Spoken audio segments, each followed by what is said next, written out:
Well, good afternoon, investors. Welcome to our pre-St. Patrick's Day edition of Bull Sessions. My name is Mark Robertson. I am joined here by my co-host and the magnificent mathematician of Mid-Michigan, Ken Kavula. Thank you, Mark. Good evening, good afternoon, good day, everybody. Glad to be with you. It's 5 o'clock somewhere. Yes, it is. And we're also joined by our special guests, Matt Spielman from Houston and Kim from Florida. So good afternoon, all. Welcome, everybody. And I've showed this picture in the past, probably even used it a year ago. I've been kind of scrambled, so I didn't get a chance to check. But that is the Chicago River, and it's not. It actually is a pretty close to a view from my office many years ago in downtown Chicago. And yes, they do dye the river green for St. Patrick's Day, and they still do. So that will be Sunday.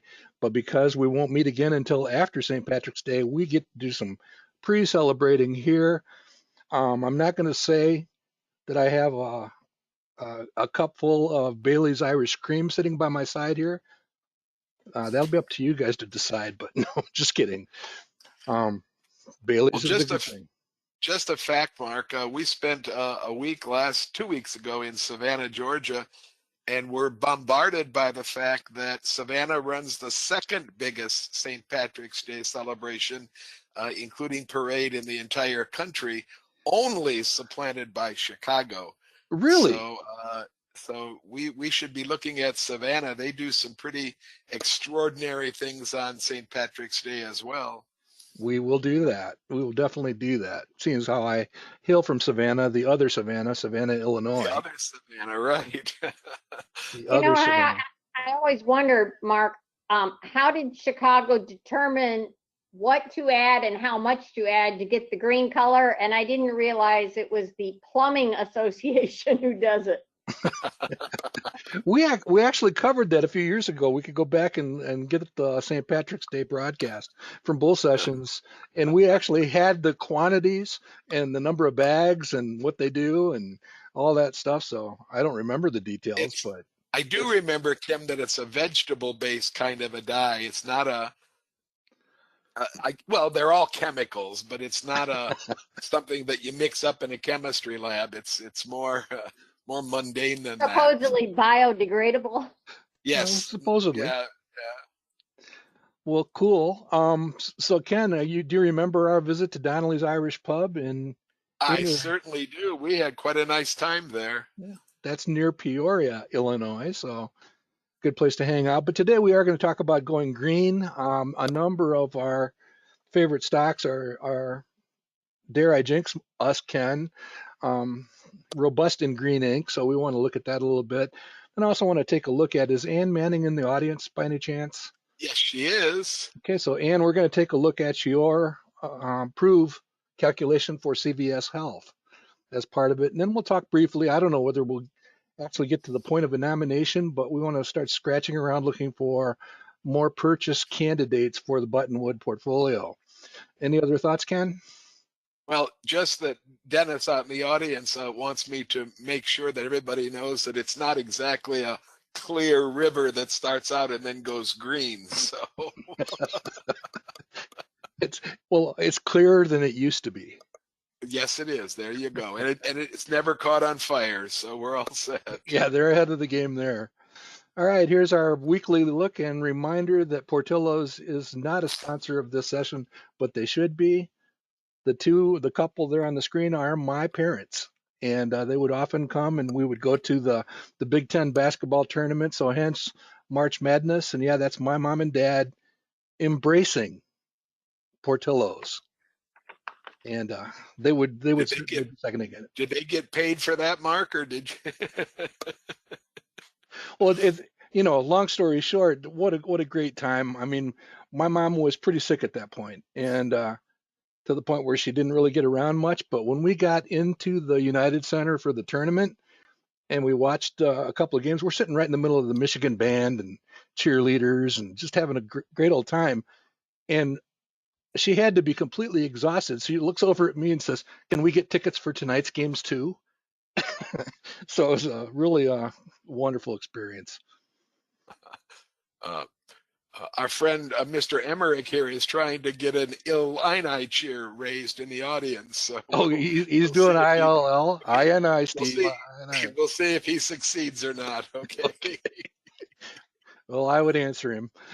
All right, here's our standard disclaimer. You guys all know the drill here. A lot of familiar faces and names. Welcome back. No investment recommendation is intended. We are going to be talking about real companies in real time. Everything that we do here is literally celebrating over 8 decades of the things we have learned about investing in stocks.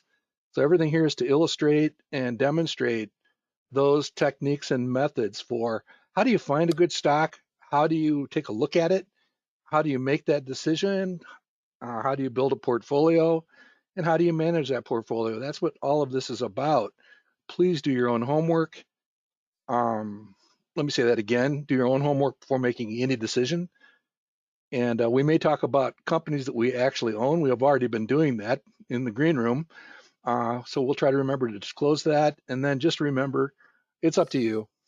Make the decisions about the things that make the most sense in better prosperity for your investing future. The roundtable is now a couple weeks out. A couple weeks from now, we will gather once again for our monthly webcast, which has a pretty good track record. We'll talk about that shortly. But if you'd like to be added to a email reminder list, send an email to nkavula1@comcast.net, and we'll take care of that. If you have any other topics or questions or suggestions for future stuff to kick around, our 2 email addresses are there on the screen also. Anything else, Ken? Nope. Let's keep on a moving. All right. Just love this slide to kind of keep things in context. This is back to the original slide with some of the fairly long-term dates in here, our performance perspectives. And again, the point of this slide, at least for me, and Ken, chime in as you will, the ones down at the bottom, those are for index investors. There's nothing wrong with investing in an index and generating a 8, 9, 10, 12% return over the long term. But we know that it is possible to identify excellent companies, buy them when they're on sale, hold them for as long as it makes sense to do so.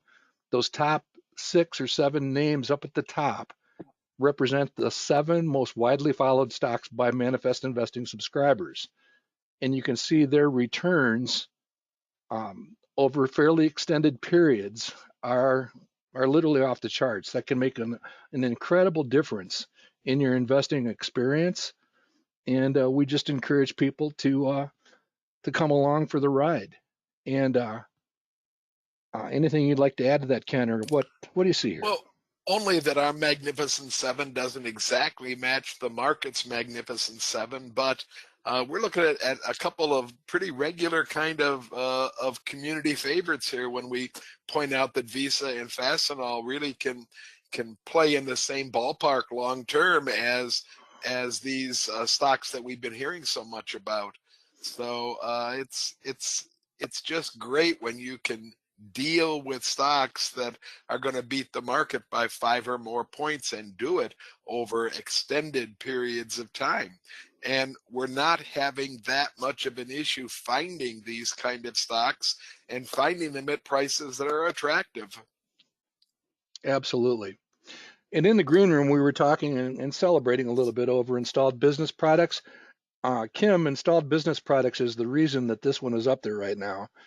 It's it's the top holding in the 10 cup demonstration portfolio, and it's also been helping this one quite a bit. So installed business products, ticker symbol IBP, has been good to many of us. Many of us actually own that one in real money portfolios.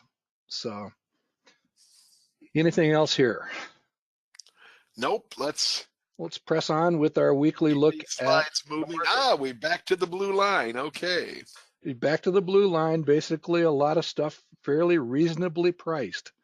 That doesn't mean that there aren't opportunities out there, but the average return forecast you can see here is basically 10% based on the various different ways that we measure it. So the average stock out there is sitting at a 10% expected long-term return. And that line of reasonable expectations is set at around 10% also, right, Mark? Sure, it's driven by the data, so it's driven by the green Yeah, bars. The green yeah. bars are what actually set that. And again, that's based on the work of James Clunan, if you want to dig deeper into that. And he was the chair of the American Association of Investors. All right, pressing on. This was kind of an interesting chart that shared up at Visual Capital last week. Um, Interesting story considering some of the episodes we've had with Western Alliance. Is Western Alliance on this chart? They're not actually shown. No, Not we even, not even couldn't over find it. here. I have the stats if you want to talk about it. I was just looking to Okay. back up again. Well, Matt, I really just kind of put this one out there to demonstrate how confusing some of this stuff is. And I don't know if you saw this part of the slide, Matt, but even New York Community Bank checks in with that robust number, which just serves to confuse even more uh, this. So do you want to try to nutshell this for our audience? What's going on here?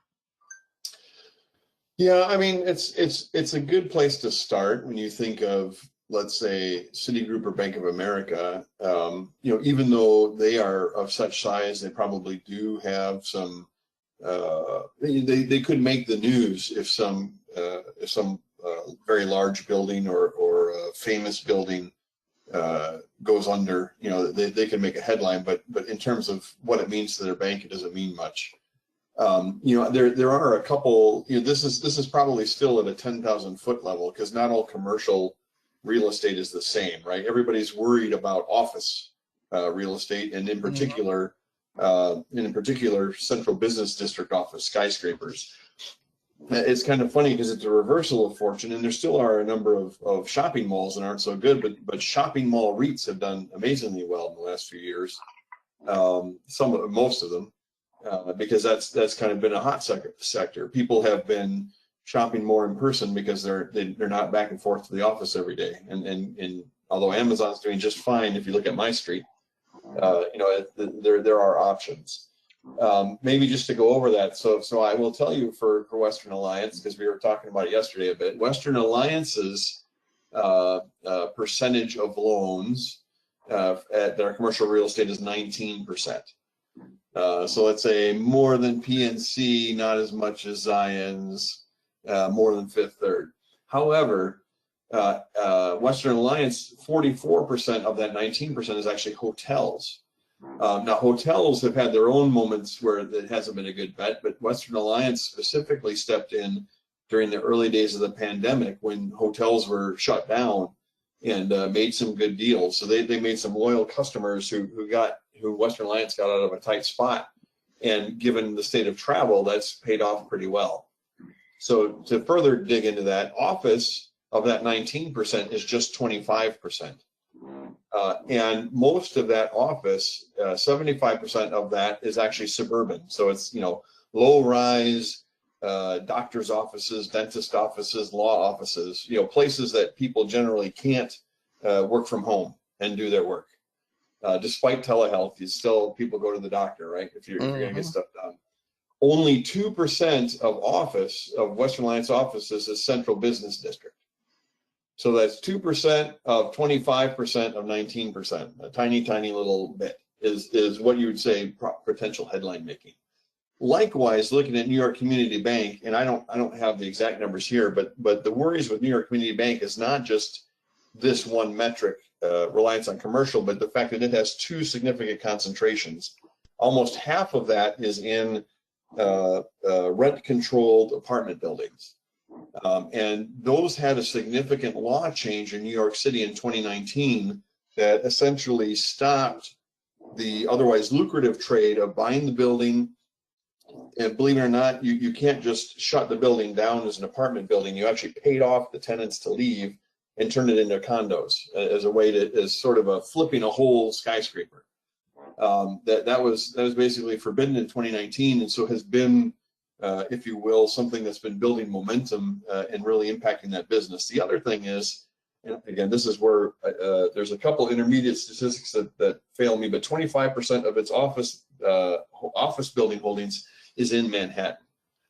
And so it has a very high concentration in New York City as a whole, including the regulatory state, the economic state, but in two areas that are sort of potentially headline making.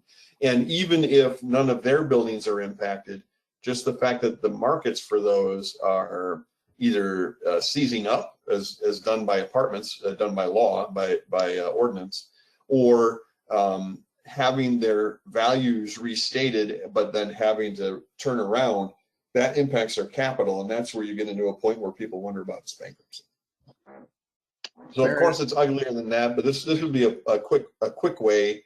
You know, if someone doesn't have much here, you can give them a pass. But because your pie slice, let's say you're Wells Fargo, you're in San Francisco, your pie slice is 21%. That doesn't mean you're doomed. That means that it's worth taking a look if you own it. I guess the thing that strikes me about all of this, and you've covered this previously in your other real estate and residential construction talks, that all this kind of stuff is local.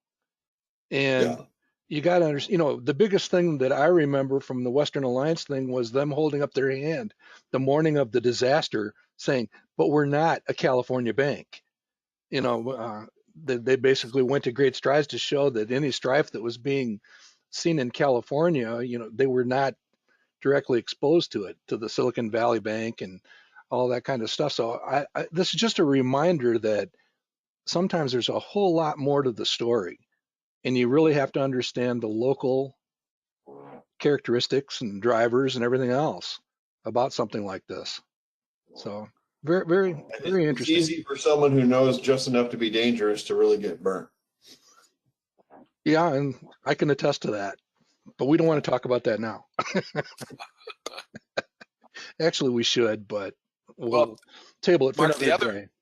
the other problem I also see is there's a lot of bot trading, a lot of trading is being done automatically by programs that pick out keywords and everything. And this is a pretty sophisticated issue to step down and down and down again as to what they're actually holding and where it is and everything else. And it's so sophisticated that I doubt whether just a regularly trained bot is going to be able to differentiate, and therefore you get just indiscriminate selling a lot of times when there's a problem with one of these, no matter if the rest of them don't match or not.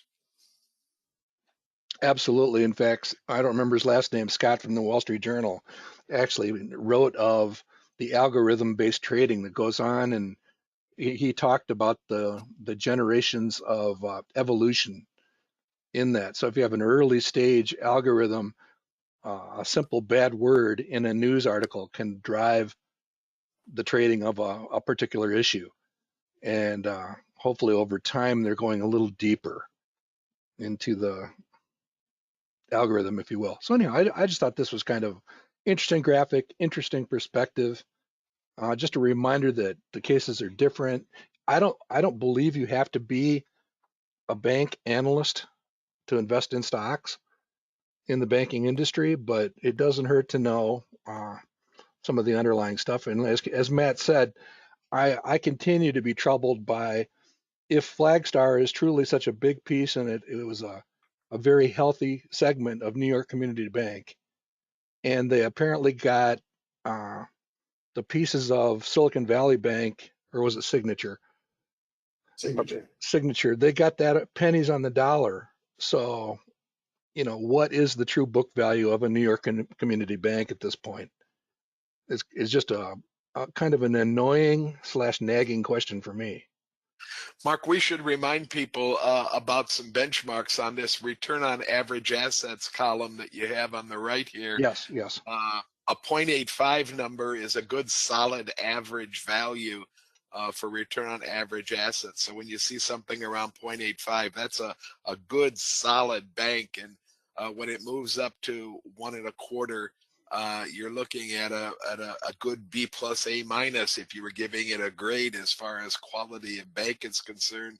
And when it moves up to 1.5 or better, you're looking at superb kinds of return on average assets.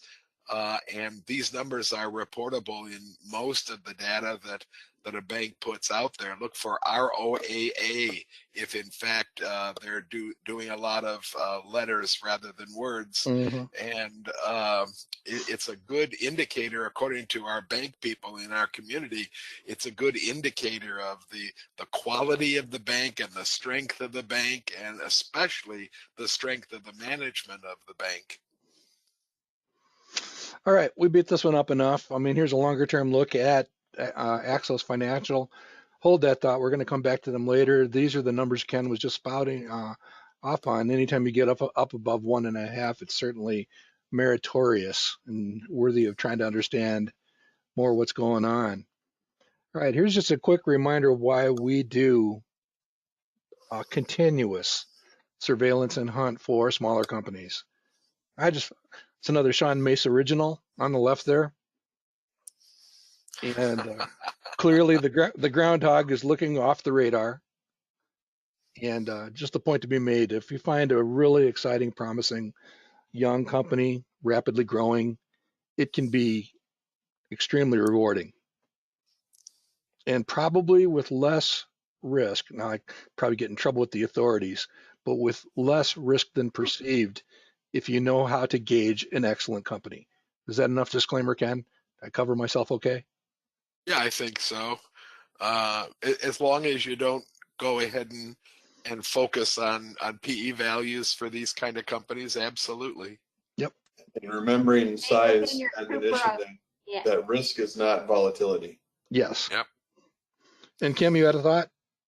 Yeah, my thought was stay within your core competency too. If you have a little better insight than others, that might be the area you can look at. Yeah, and I'm reminded at least once a year to look for up, straight, and parallel in the small companies. You guys can probably all guess who reminds me of that every year.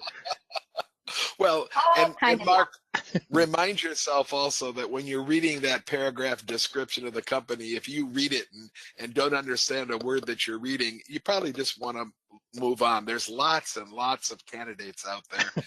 You don't have to focus on a company where you understand nothing about what they're describing. So, Yeah, fair and enough. there are companies like that. Oh yeah. I have walked away from a company just because I couldn't figure out what they were saying at the Yep. annual meeting. So anyhow, that's a good entree. Ken only lets me do this about once a month this year. So this is a status report. We're a few months into this year's best small companies. We pick them every year at Halloween.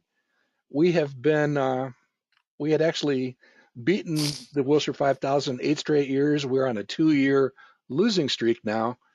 And I'll just cross our fingers and hope that this year we bring home better results. And we have to say we're pretty happy with this group. And in fact, some of those down at the bottom, I think, are just temporarily set back by potentially confusing news. And from top to bottom, when you're returning 40, low 40s versus a market at 17, not too shabby. Your thoughts, Ken? Well, when you pick 20 companies and only 10% of them perform below zero with return, and more than half of them beat the market by more than a decimal point, then I think you've come up with a pretty decent list. It's short term so far. This is only since last November 1st, but it does point out the fact that there is good money to be made in small companies, and not all these companies are unknown to our community.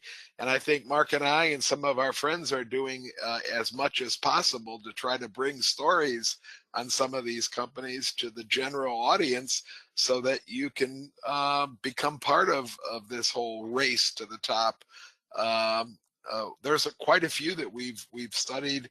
I'm not going to say we've studied them in depth, but I will say we've done pretty nice presentations on them to get you interested in what they do.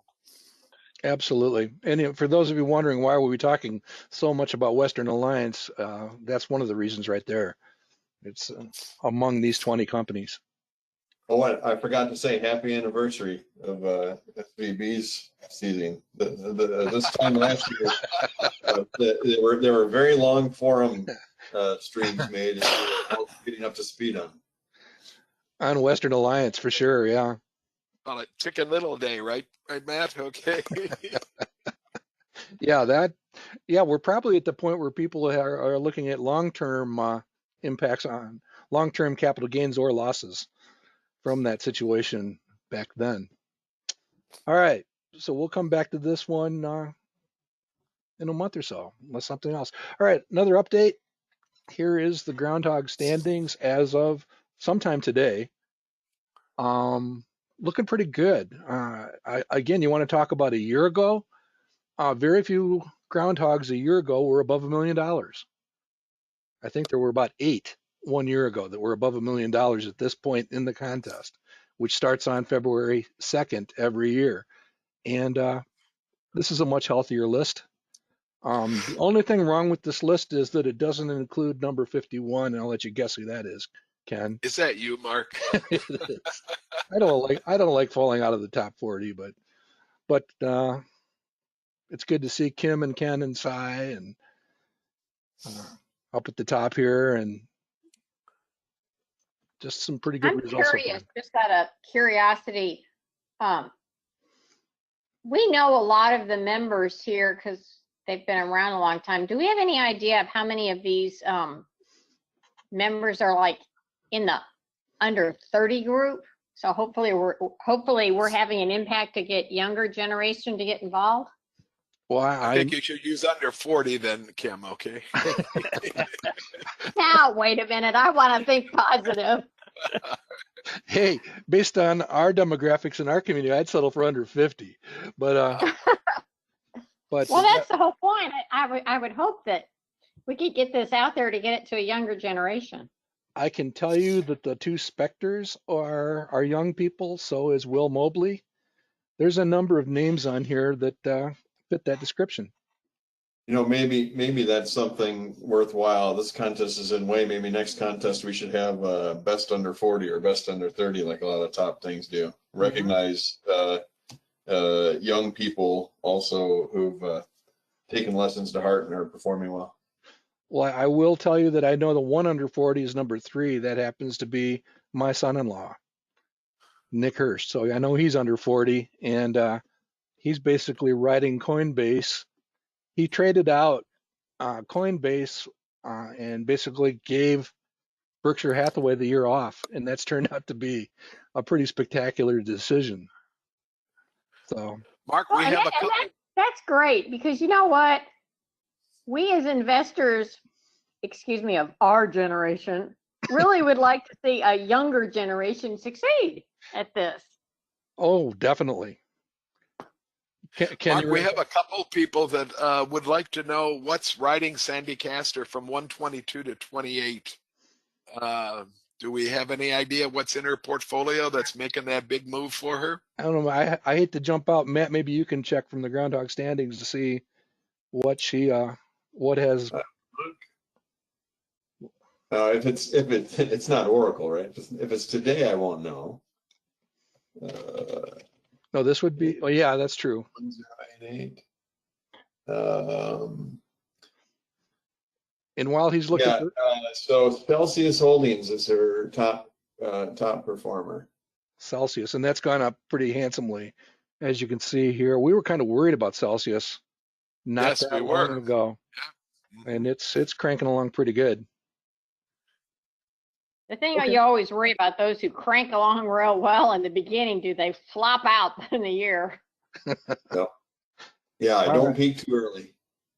All right. Yeah, she's got 4. She doesn't have any big losers. She's got 4 still under the initial amount. She has 10 investments. Okay. So 100,000 each, and Celsius is almost 60%, up 60%. Good. All right. Kathy Wood continues at 39th, so she is in the top 40, and the monkey has dropped all the way down to 98th. All right. So let's go ahead and switch gears a little bit. Ann Manning sent this to me. She was trying to replicate the approved calculation for CVS. I told her, let's go ahead and demonstrate, how you would figure out what's going wrong with the calculation. So let's go ahead and get into it. Here's a look at CVS Health. I find this one compelling, and I would urge the audience to wrestle with this one a little bit. It's been downright disappointing to a number of us. I am a shareholder in CVS, and this long-term, Likewise. this range has been, dare I say, excruciating to some of us. That's the stock price basically going nowhere for basically 5 years. And we have a lot of patience in this community, but every once in a while our patience is tested. My personal experience with the loss of patience is I sell this and they're $110 in 2 days, from their 75. So you have to be careful with patience. Try not to confuse it with being stubborn, but I just feel like this company is still in position to take advantage of some huge demographic opportunity and that type of thing. You can see that they have been, notice that the quality has been waning over the last several years. That's a drop off in profitability, maybe even a slightly weakening balance sheet. But I also see that the return forecast is at multi-year highs. So can they continue to grow at 8 or 9%? Can they achieve decent profitability over the long term? We'll look at that next. But I mean, they were talking about aiming for 4 or 5% net margins 10 years ago, and they're basically down at 3. So Ken, your Mark, thoughts? could I also make the point that a half the quality rating has to do with the industry that the company is placed in, because half the quality rating talks about the growth in sales versus the industry and the Mm-hmm. growth in profitability versus the industry. And CVS in the last, let's say 5 or 6 years, I think has made it exceedingly difficult to pick which industry it actually belongs in. It used to be cut and dried. It was wherever you put Walgreens, that's where you put CVS. But Mm-hmm. it's not nearly so clear anymore with CVS purchase of Aetna and with the changing business models of what the stores are including and trying to include, and the clinics that are now in everything else. So I think that there's so much change that's going on in the last 5 or 6 years that you might remind yourself that in a lot of these cases, there's gaps between your values because you're looking at really different companies on a pretty regular basis for this giant. Yeah, and perhaps that adds to the confusion. I will confess, I have not witnessed the type of transformation in any of the local CVSs, and we've got a bunch of them here. Um, I mean, they have the 1 minute clinic or whatever they're calling it in a few of them, but based on size presentation from 5 or 6 years ago, I would have expected them to be a little more assertive on the transformation of what they're doing within the stores. And I don't know. It just Well, and interesting to I me. would agree with you 100%, Mark. My wife owns this in an IRA, and she's been very stubborn on wanting to keep this one in her IRA. So I don't argue with stubborn. And she's made the point continually that they're redefining what they are as a quote drugstore unquote. But I keep asking myself, when are they going to start to really tell people about this? When are they going to start to advertise some of this stuff? And when am I going to start to see that in the CVS stores that I visit in my own area? And I agree with you 100%. To date, I've seen or heard very little about the transformation, except when I look at the national website and their investor presentations, and then I see what they're aspiring to. But I'm wondering, there seems to be a lot of room between what's happening and aspiration. In other words, Ken, I kind of get the feeling you're saying, are they walking the walk of what they're talking about? That's a really good synopsis. Really good, Yeah. Kim. Nice job. And again, you guys have heard me say this before, but I experienced it again last night. I actually have been dealing with a kidney issue. So I went in for some testing yesterday and drove through the drive-through window. And again, I looked through the glass at this wall of prescription envelopes. So these guys are right in the middle of this quote unquote field of opportunity. And so it's kind of fascinating, kind of frustrating. So again, Ken, stubborn, remaining with conviction is another way to think of how Natalie sees it, but we'll take it from there. So again, 9% growth, anywhere from 5 to 11% growth in a stock selection guide could make sense, probably depending on whether you're arguing for a sale or a purchase. Here's a look at, I'm kidding. Here's a look at some of that changing, although I know some of you, none of you here, but some of you out there know people who would use the lower end to justify a sale. Here's just a look at the profitability over time. Things are changing. You can see, I can take you back to articles about getting to 4 or 5% net margin. That's not happening, at least not yet. Again, that change in the business model is legitimate. And again, it's showing up as a pretty attractive, according to the analyst consensus and to Morningstar and Value Line. So, and then you've got these guys down here pointing out that perhaps Natalie's on the right side of this one. She All is right. a lot of times, so Mhm. I'm doing what she says. So let's go ahead and solve Ann's mystery here. So Ann, basically what I did is took your CVS inquiry and placed it here side by side where you've got on the left-hand side, just as we did recently for Gentex, you've got the full calculation of the projected annual return, right down to here's trailing 12-month sales. Again, a growth rate in that 8% range says that this is the amount of annual revenues 5 years from now, using a 3%, 3.2% net margin, a few less outstanding shares, according to some of the analysts who follow the company. You get a projected earnings per share that I think feels just maybe a trifle high, but 14.60, and basically you build out a price that gives you a return of 16 or 17%. So that's what you get using a traditional analysis, using a PE ratio of 10, a growth rate of 8 or 9, and a profitability in the low 3 range. So again, fairly attractive. You could assail any of those numbers and trim them a little bit, but a fairly decent return forecast. We always like to reconcile that versus the projected return on value. And that's what we're demonstrating over here on the right. And what I've done is, again, anytime you're in this type of a situation, you could pull these numbers. Anytime we do a company analysis at Manifest, you can pull these numbers right off the screen. Go looking for where are your numbers different and where do they fail to reconcile. And this is something that Ken has often warned about. You do have to be awfully careful with your units. And in this case, I mean, some of these are the right numbers, but you have to just be careful that they match up in terms of significant digits, or how would I better say that, Ken? Just I make sure. think you've said it. Units or significant digits, either one. It makes Mhm. sense. Yeah. So in this case, I mean, the reference came up with 357, 776 in millions. Up here, this would be in billions. So you just want to make sure that it's apples to apples. You can see that Ann used 6.5, which is the long-term estimate from Value Line. This one is more the analyst consensus, but those are not, those are negligibly different.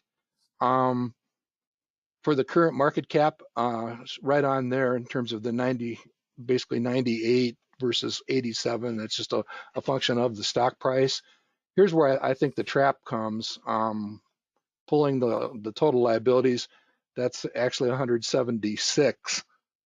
Again, you want to match up versus the total liabilities down here.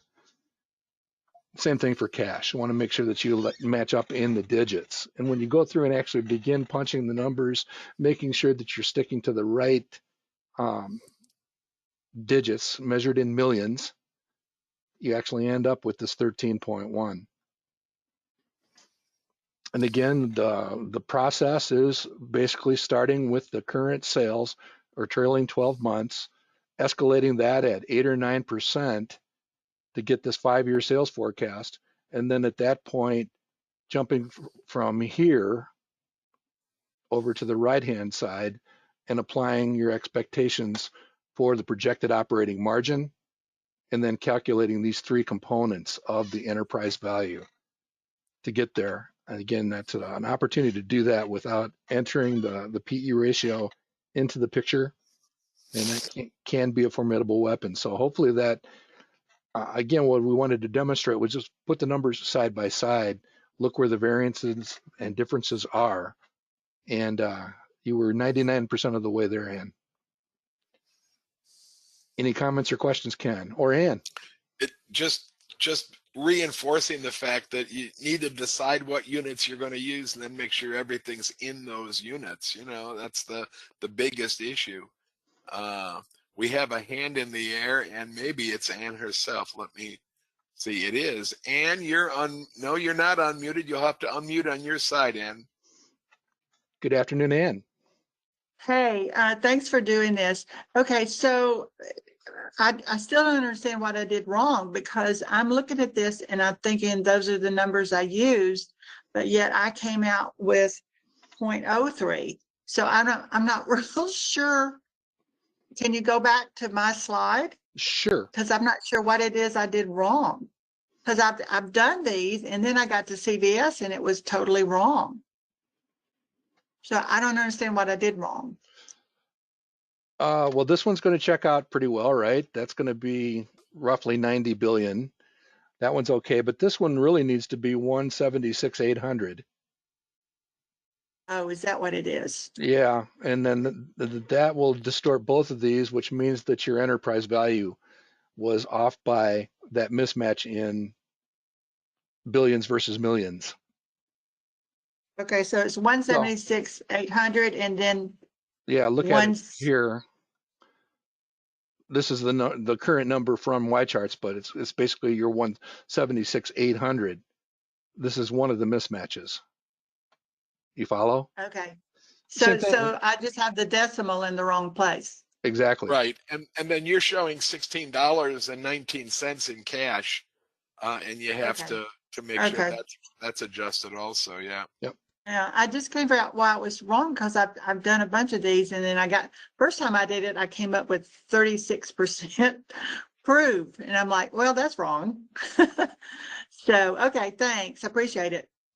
You're most welcome. And so again, the thing we want to illustrate is when you're trying to figure out what's wrong with a situation like this, you just want to make the side-by-side comparisons.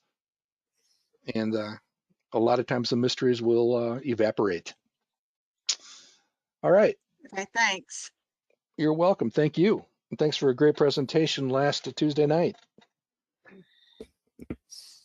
All right. So kind of running a little bit short on time, but here is the current Buttonwood portfolio. And frankly, Ken, I didn't find anything to get extremely excited about yet, but we're doing okay so far in terms of the overall portfolio characteristics. Those are up-to-date figures. Ran a quick stock screen looking at simply the manifest rank, which is the combination of quality and par, just to see what jumps off the page here. What is interesting? We already have the top two in the portfolio. So anything attractive enough to consider purchase here? Well, I'm a big believer that interest rates are on their way down. Not tomorrow, not next week, but they're generally headed downward. They've reached a peak in my estimation, and so I think Green Brick might be a very interesting play.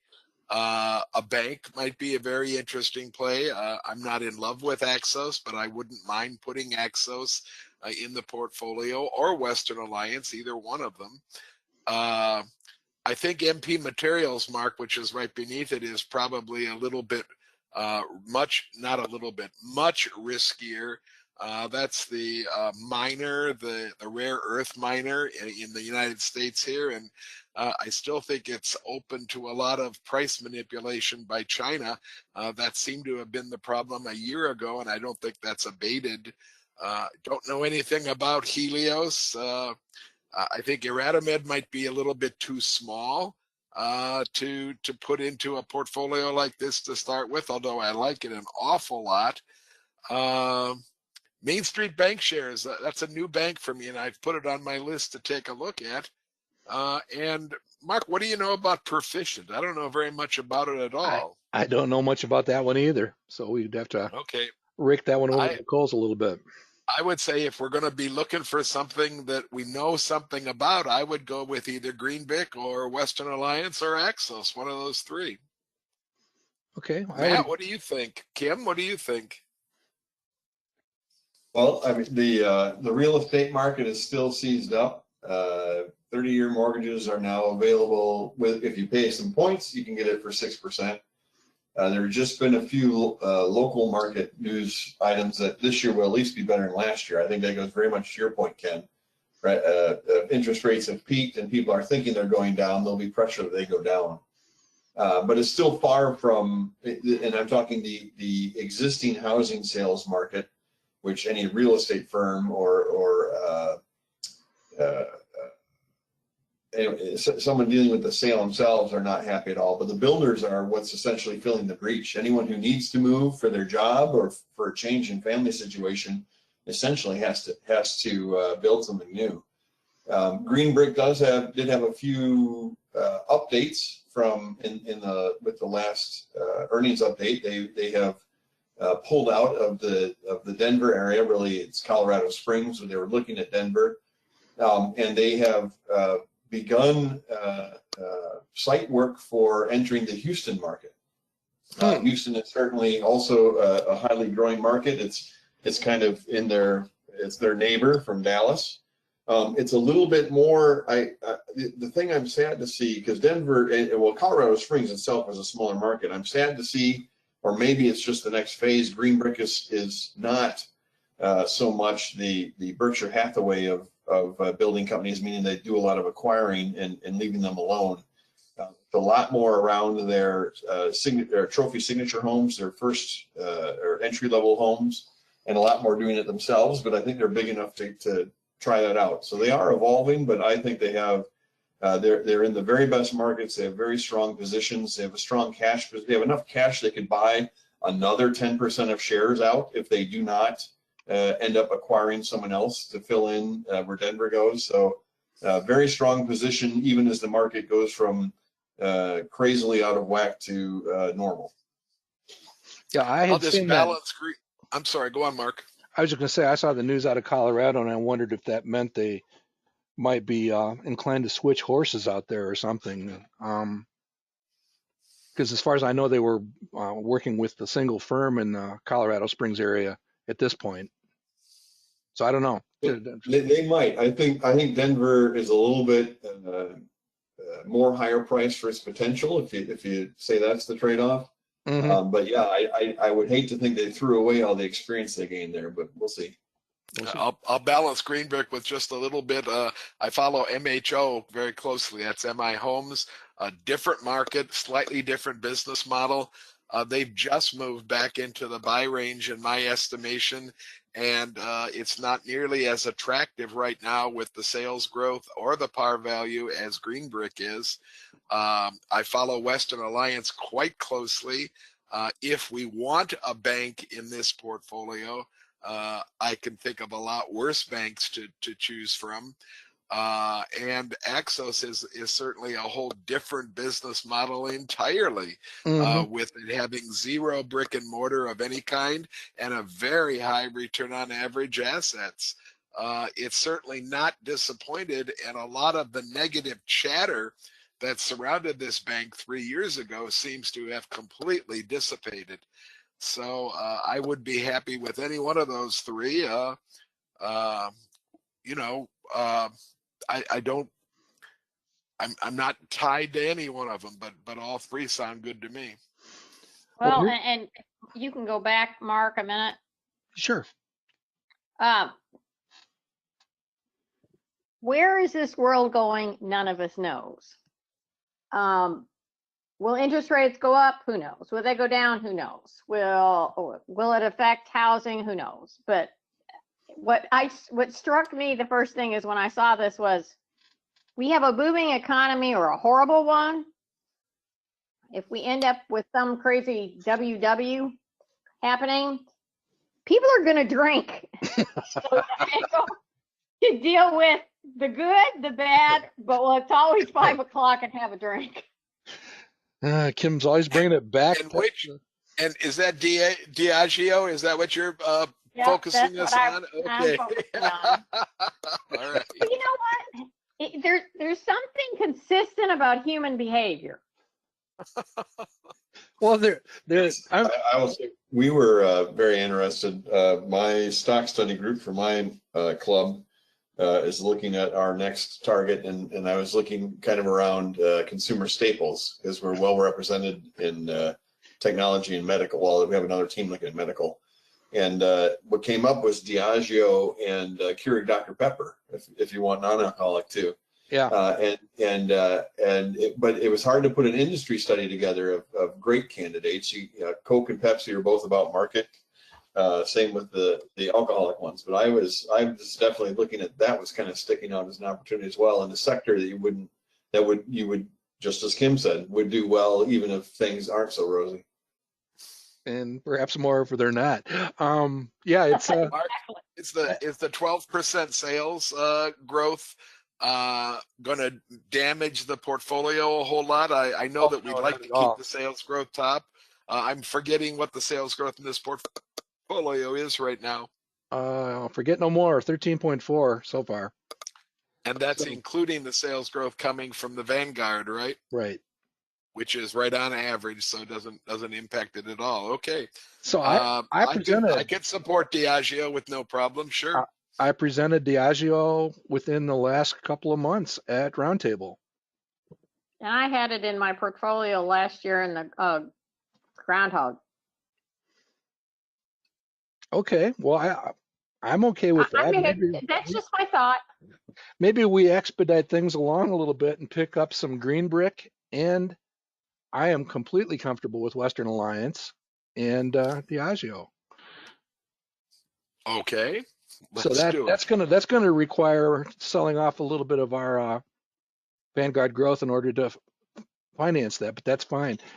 Here's a longer term look at Axos just to demonstrate. I do think I share Ken's reservations about some of the stuff in the past. There were some rumors flying around back in here that accounted for some of that price action, but this is an intriguing company that could find its way back into our hearts also. There's absolutely nothing wrong with that book value line over time. And again, projected returns pretty good there. So unless there's objection, why not just go ahead and build out the portfolio with Green Brick? That's also a multi-time roundtable selection. It's also in the 10 cup portfolio, so we do track it pretty carefully. Well, that puts us in three different sectors, and that gives us that keeps a really nice diversity without focusing on the diversity. It keeps it really nice. So let's do it. Okay. Well, and here's a comment from Nick. He said, Kim, I've made a living off people's behavior to drink. I'm a witness. I don't drink. I'll stick to the energy beverages and protein bars to get me through. Well, Nick's on the other side of the bar, I believe. He Mark? is, but he's exactly like what I said. People's behaviors don't change very much.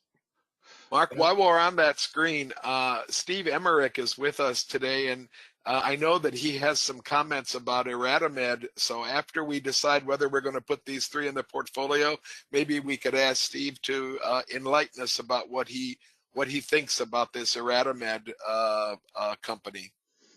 Well, I would be happy to do so. We'd please love go for you right to do ahead. that. Yeah. You want to do that now? Yeah, let's go ahead and do it now. Let me introduce Steve to the audience for those that don't know him. Steve is the president of are you still president of the Heart of Illinois chapter? Well, they haven't gotten rid of me yet. I'm sure someone's trying to, So but you haven't been impeached yet. So Steve is the president of the Heart of Illinois chapter from Central That's Illinois. always wishful thinking, Steve. We're trying to get rid of you. Don't yeah, worry you got. about it. Hope springs eternal, Ken. Anyhow, so Steve has had his career in the hospital in the MRI. So he certainly has some day job experience with this subject. And Iradamed is a company that Ken Cavula had presented during a recent Better Investing program. So we basically asked Steve for some comments from on the other side of the professional door. That was his day job. So Steve, go ahead and take us away. Well, I appreciate the offer, and I'm honored. I don't know if my insight will be beneficial to anybody's investments, but I'll tell you what I know or what I think I know. You know, it's a very complex situation. This company makes syringe or injection devices, medical devices that are made to go in the MRI room.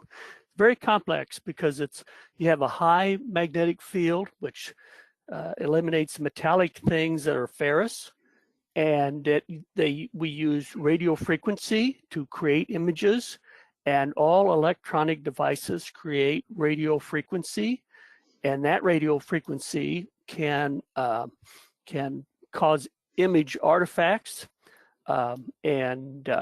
it's a very complex machinery to get set up for use and approval by the FDA. So my experience is that it's difficult to get in the door with this type of equipment, but once you're in, you're really in. And the products are relatively expensive, but less expensive now, I think, than they used to be. And one thing that I know for a fact is the accessories that come with, like the monitoring equipment, heart monitoring, respiration, all the the monitoring devices that they use in the room are it's a challenge. It's very much a challenge, and the accessories are very expensive. So the devices themselves may not be real expensive, but all the little things that are disposable, that they have little devices that go on the fingers to measure your blood oxygen levels, and the heart monitoring systems. Those many of those accessories are disposable, and they charge a premium for them. At least that's been my experience. So that's one thing that, you know, I found that maybe it wasn't in on the information that Ken had presented. But so once they get in the door, and they will make money. And these things usually have a lifetime of about 6 or 7 years, maybe a little bit longer. But then they make new devices that are easier to work with, and so they replace the old with the new. And so I think there's a good go for this company. That's my take on it. And so kind of a wide moat and a barrier to entry. Okay, Ken, did you have anything else on that? No, the business model, Mark, is that they want to sell the monitors that you're looking at right here, because they make this machine, this monitor machine. But Steve is absolutely right. There's all kinds of doodahs and gadgets and widgets that go along with these monitors that they also make that they'd like to sell as well. And that's a steady income stream, as opposed to these monitors that if you want this very special monitor for an MRI unit, you might only have 3 or 4 of them in a large hospital setting. You don't just have one of these for every patient, because not every patient is going to the MRI unit to be dealt with. So I think it's an extremely interesting company. I just want to keep emphasizing how very small it really is. The management of this company came from a company called Inovio, and Inovio was the one to begin some of the work on this kind of research for these piezo ceramic materials. Here they're showing you why this is very useful to these people that are running the MRI units themselves. You can't just take hoses and make them longer and roll the patient in with all the stuff that they have on in the hospital room. And with a lot of these patients, the last thing you want to do is unhook them from the monitors for any reasonable period of time.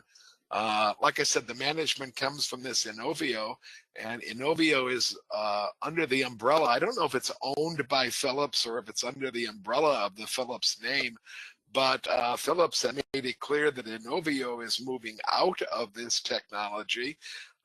They just decided they didn't want to develop anything in this area, and they're leaving pretty much the field wide open now to IRadimed to explore and to expand upon. IRadimed has lots and lots of patents.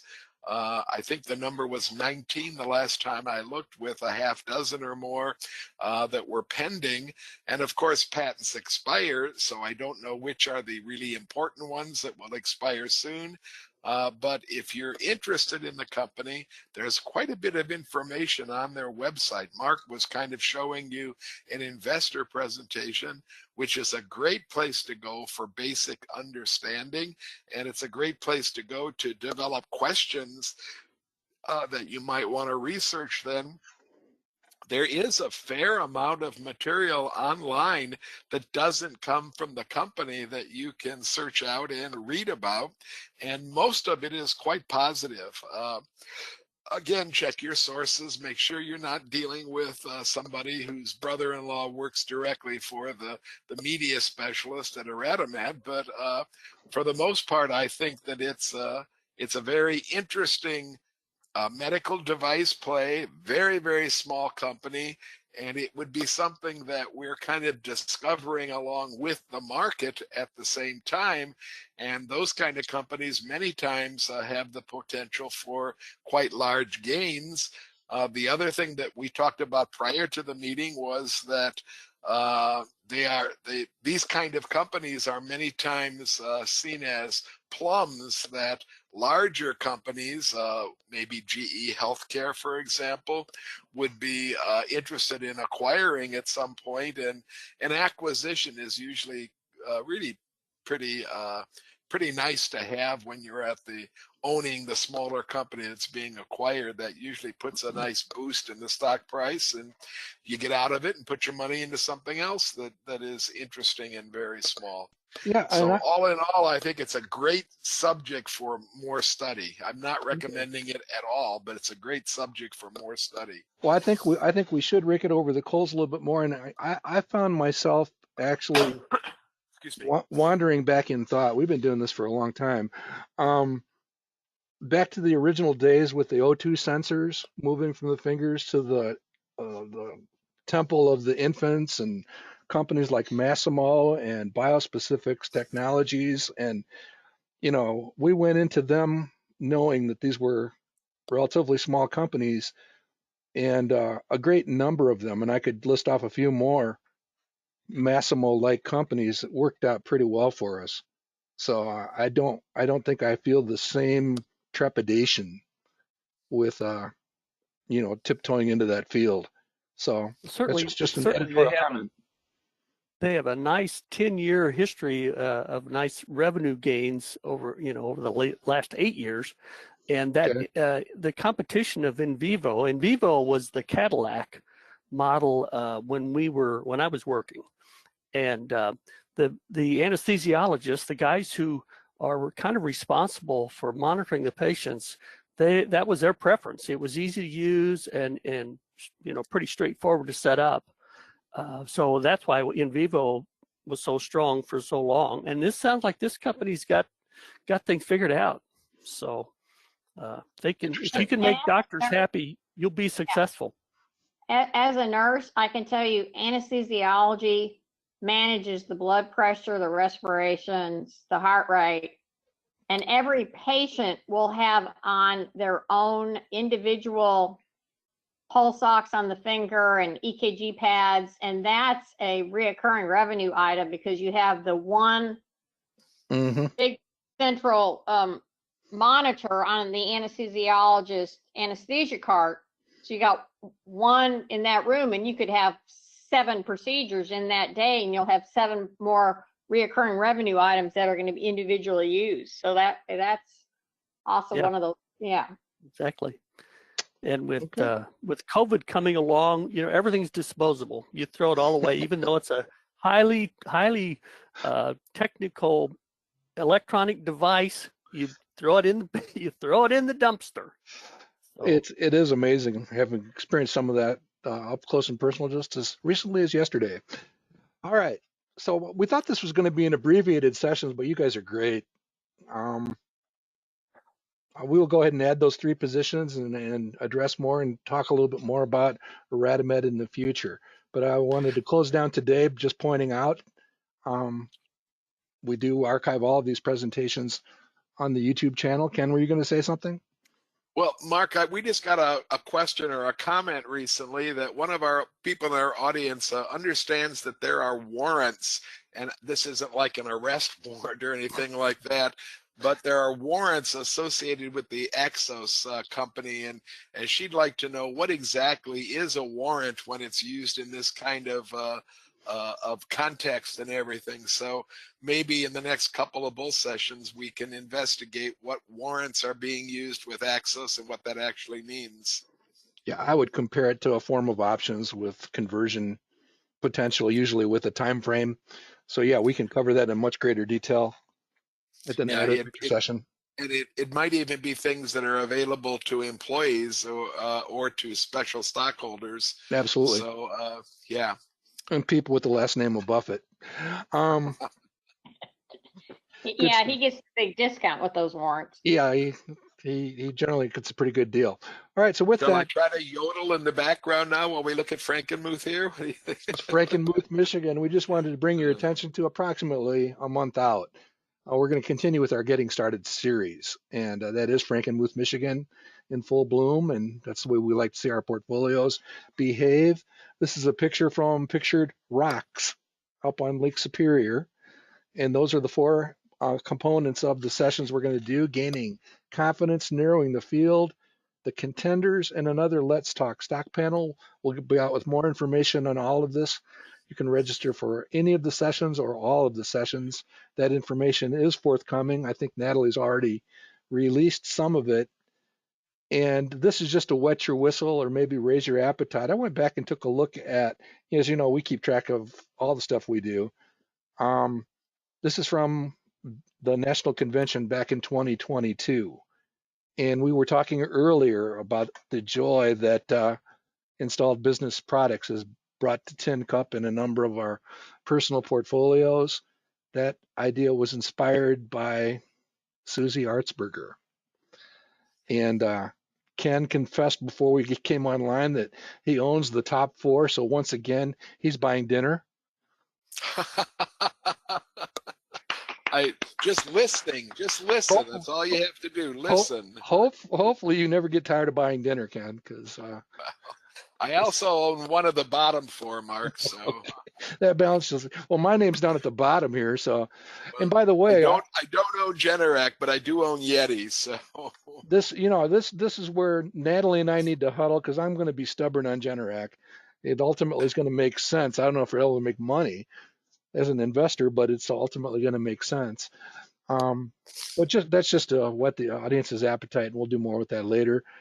Here's just a reminder that a week ago we posted a series on Gentex where we literally walk through every one of these sections if you're new to this stuff.